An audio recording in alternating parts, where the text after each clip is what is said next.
this is Lucky from Maxbhi.com. Friends, क्या आपके Sony Xperia E Dual का back panel damage हो गया है? Worried of high repair cost of your smartphone?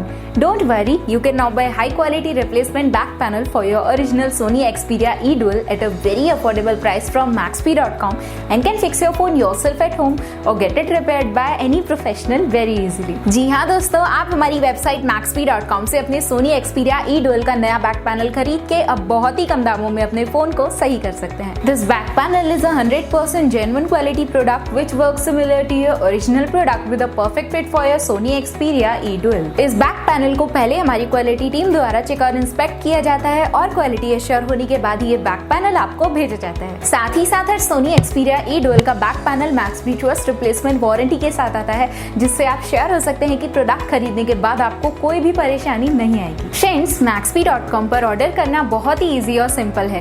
हमारी वेबसाइट Maxbhi.com पर अपने प्रोडक्ट को सर्च करें और प्रोडक्ट पेज पर जाकर बाय नाउ पर क्लिक करें. अपना नाम, मोबाइल, एड्रेस फिल करें और ऑर्डर पर क्लिक करें. ऑर्डर क्लिक करने के बाद आप हमारे सुपर सिक्योर पेमेंट पेज पर आ जाएंगे, जहां आप ऑलमोस्ट हर तरह से पेमेंट कर सकते हैं, जैसे कि यूपीआई, नेट बैंकिंग, क्रेडिट और debit cards, wallets etcetera. Once your payment is done and your order is processed, it will be safely packed and dispatched within 1 or 2 days. और हाँ गाइज, शिपिंग बिल्कुल free है, so you just have to pay for the product and nothing else. आपके order की सारी updates और tracking details regularly आपको आपके ईमेल और फोन पर भेजी जाएगी, जिससे आप अपने ऑर्डर का स्टेटस जान सकते हैं. Maxbhi.com पिछले 6 सालों में अपने हजारों हैप्पी कस्टमर्स को फोन पार्ट्स डिलीवर कर चुका है और ये गिनती डेली बढ़ रही है. सो वेट मत करिए, अभी ऑर्डर करें और चल रहे special cashback and heavy discounts का फायदा उठा के अपने फोन में लगवाएं बेहतर क्वालिटी पार्ट्स, वो भी कम दामों में.